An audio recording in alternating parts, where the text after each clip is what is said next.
नमस्कार, स्वागत आहे तुमचं सुषमा सर्वांच्या आवडीची झटपट तयार होणारी शेवयाची खीर. 15 मिनिटात छान दाटसर अशी ही खीर तयार होते.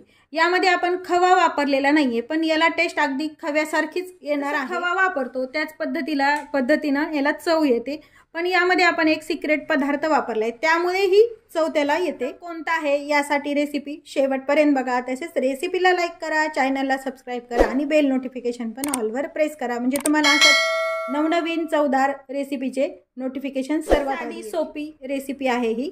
चला तर मग रेसिपीला सुरुवात करूया. आज आपण शेवयाची खीर बनवणार आहोत. अगदी 15 ते 20 मिनिटात खीर तयार होते. त्यासाठी मी 1 वाटी ह्या मार्केटच्या ज्या शेवया असतात बारीक शेवई घेतलेली आहे मी, लांब नाही.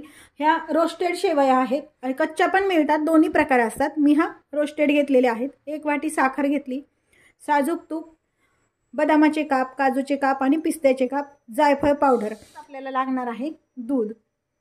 ही खीर अगदी खवा जसा टाकतो त्या टेस्टची तयार होते आणि दाटसरपणा पण येतो. त्यासाठी एक सिक्रेट पदार्थ आहे, तो मी तुम्हाला शेवटी जसे आपण रेसिपी पुढे जाईल तसे तुम्हाला लक्षात येईल की हा सिक्रेट पदार्थ कोणता आहे. तो मी त्यामध्ये वापरणार आहे. त्यामुळे ह्या खीरीची चव अगदी खवा घालून खीर केल्या जाते तशी लागणार आहे आणि खीर पण छान दाटसर बनणार आहे. गॅस सुरू करून कढई गरम करायला ठेवा. 1 चमचाभर साजूक तूप टाकून घ्यायचे. माझी वाटी भरच शेवई असल्यामुळे थोडंसं तूप कमी वापरते. तुम्ही तुपाचा आकार जशी शेवई असेल तसं तुम्ही वापरा. मेल्ट झाले, यामध्ये काजूचे काप टाकून घ्यायचे. ड्रायफ्रुट्स पण आपण यामध्ये भाजून घेतोय, त्यामुळे टेस्ट छान लागते. थोडेसे आपण गार्निशिंगसाठी तसेच ठेवणार आहोत. बदामाचे काप टाकलेत, पिस्त्याचे पण काप टाकून घ्यायचे आणि 1-2 मिनिट हे तुपामध्ये छान परतून घ्यायचे. असे परतून घेतल्यामुळे खिरीला टेस्ट पण छान येते.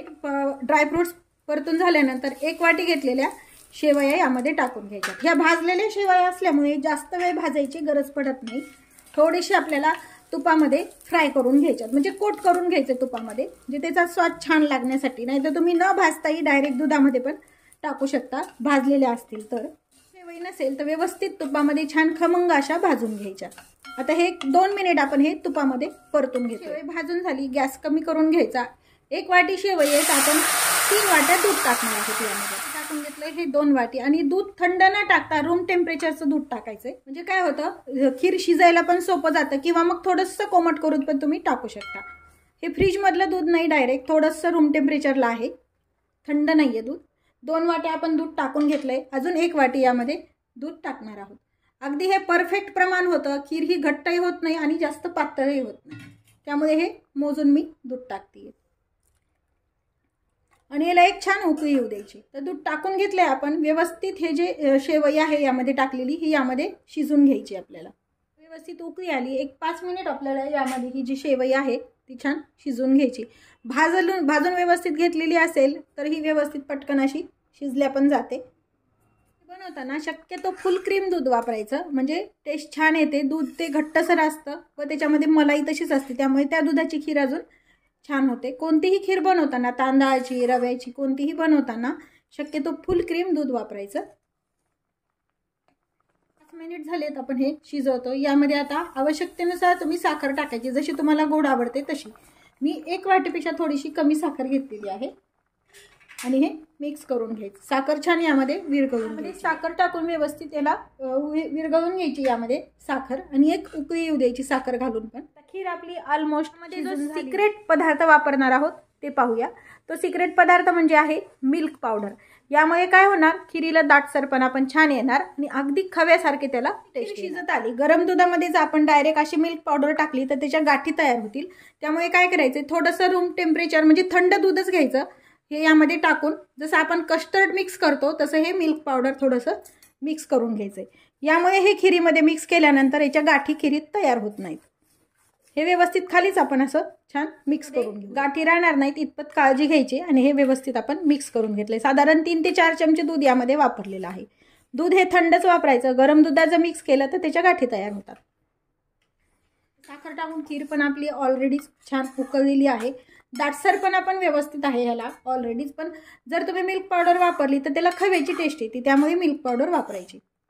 यामध्ये हे जे तयार केलेलं मिल्क पावडरचं बॅटर आहे ते टाकून घ्यायचं आणि 1-2 मिनिट याला मिल्क पावडर टाकून उकळी येऊ द्यायची. पावडर खाली दुधात कालूनच टाकायची, नाही तर यामध्ये जर डायरेक्ट टाकली तर त्याच्या गुठळ्या बनतात मिल्क पावडरच्या. त्यामुळे शक्यतो अशी खाली वाटीमध्ये दूध मिक्स करूनच टाकून घ्यायची। खीर आपली तयार आहे। यामध्ये वेलची आणि जायफळ पावडर टाकून घ्यायची किंवा मग तुम्ही केवडा इसेन्स पण वापरू शकता खिरीसाठी।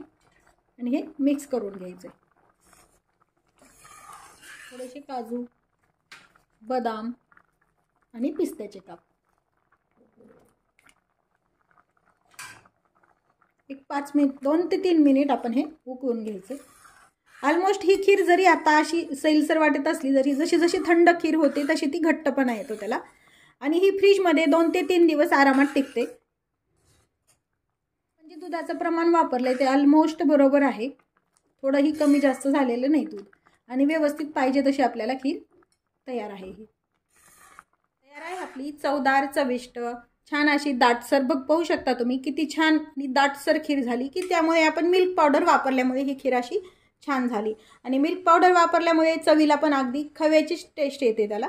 नक्की करून पहा। रेसिपीला लाईक करा, चॅनलला सबस्क्राईब करा, तसेच बेल नोटिफिकेशन पण ऑलवर प्रेस करा म्हणजे तुम्हाला माझ्या प्रत्येक नवीन रेसिपीचं नोटिफिकेशन सर्वात आधी येईल। तुम्ही खीर कशा पद्धतीने बनवता हे कमेंट करून सांगायला विसरू नका। अशाच नवीन रेसिपीसोबत पुन्हा भेटूया, तोपर्यंत बाय बाय। व्हिडिओ पाहिल्याबद्दल खूप धन्यवाद।